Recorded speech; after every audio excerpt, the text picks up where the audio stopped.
Hello. It's yeah. What's going on? It's Terrell, Hall of Fame, D-Line, TBKC, and all that sweet, beautiful, wonderful shit. All right. Good question. Good question. What do you do with your dog when he breaks a bone in his leg?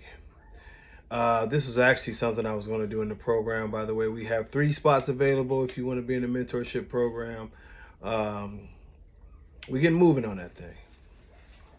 I tell you this. This is very important. This is super important. A broken bone in the leg, depending on the severity, of course, you can have your compound fractures, you can have a hairline fracture just like us.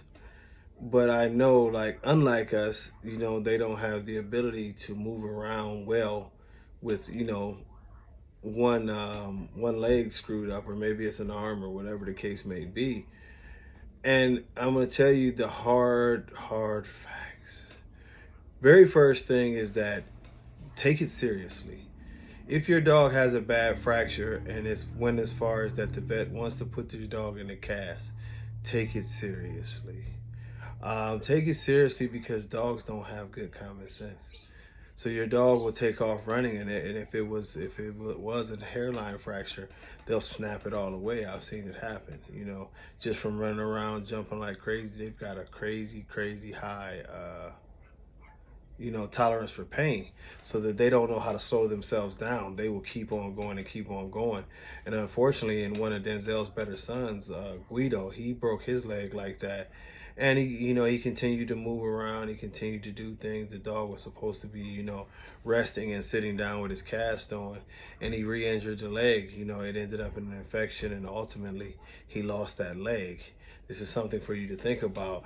Broken bones for us, we think of them as nothing because we have a level of intelligence that's like, okay, I want to do everything right. With dogs, it's so much more severe because they have to change everything in their body, the way that they're moving.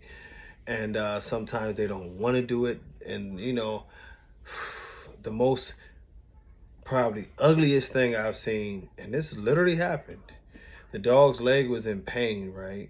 And the owner kept on letting him go out.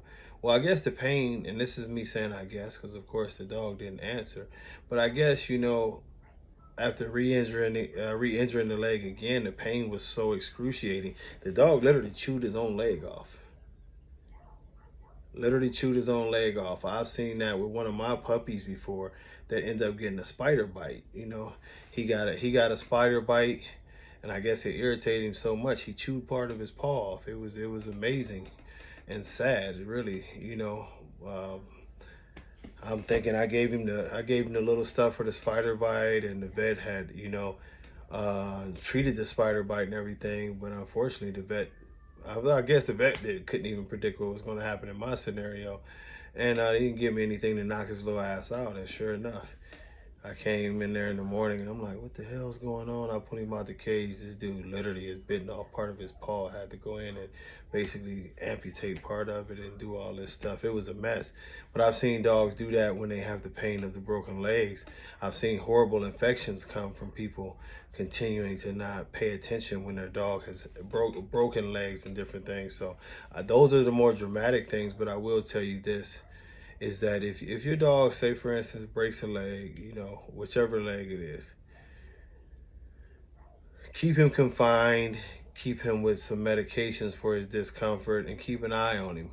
If you start to see him biting at, the cast or whatever, put a cone on his butt, but you're going to have to babysit a lot more than you normally do throughout the process to make sure that he's going to be okay, And that's just that simple. A lot of us think, oh, it's just a broken leg. It's not just a broken leg.